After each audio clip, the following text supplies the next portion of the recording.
অযোগ্য শিক্ষক শিক্ষিকা ও শিক্ষাকর্মীদের চিহ্নিত করে তাদের তালিকা এসএসসি ভবনে জমা দিতে হবে। সেই দাবি নিয়েই আজ ডেপুটেশন জমা দেওয়া।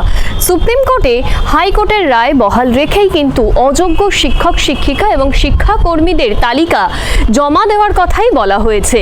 2016 এসএলএসটি এসএসসির যে চাকরি প্রার্থীরা তাদের চাকরি হারিয়ে আজ পথে বসেছেন, তাদেরই পুনর্নির্বাচনের জন্য যোগ্য শিক্ষক শিক্ষিকাদের সামাজিক হেনস্থা থেকে বাঁচাতেই সুপ্রিম কোর্টের যে রায় যে অযোগ্য শিক্ষক শিক্ষিকা এবং শিক্ষাকর্মীদের তালিকা সুপ্রিম কোর্টে জমা দিতে হবে এবং যোগ্য শিক্ষক শিক্ষিকাদের তাদের সম্পূর্ণ সম্মানের সাথে চাকরিতে বহাল রাখতে হবে।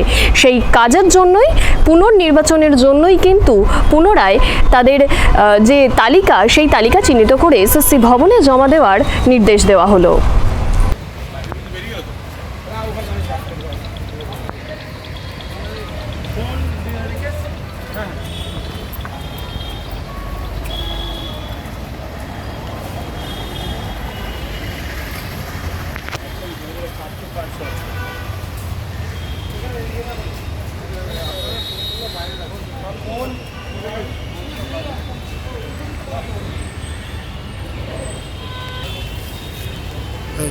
সব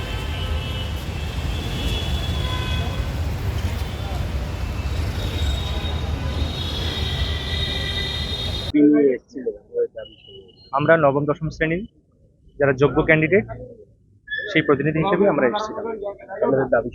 আমাদের দাবি ছিল যে যারা আমরা টেন্টেডের মধ্যে পড়ি, যারা আমরা আনটেন্টেড নই, এই যে যোগ্য অযোগ্যের যে বিভাজনটা হচ্ছে, আমরা যারা যোগ্য আমাদের সম্মানের সহিত আমাদের যোগ্যদের আলাদা করে সেগ্রিগেশন করে দেওয়া হোক, এটা আমাদের দাবি ছিল। আমরা চেয়ারম্যান সাহেব সেটাও জানিয়েছি।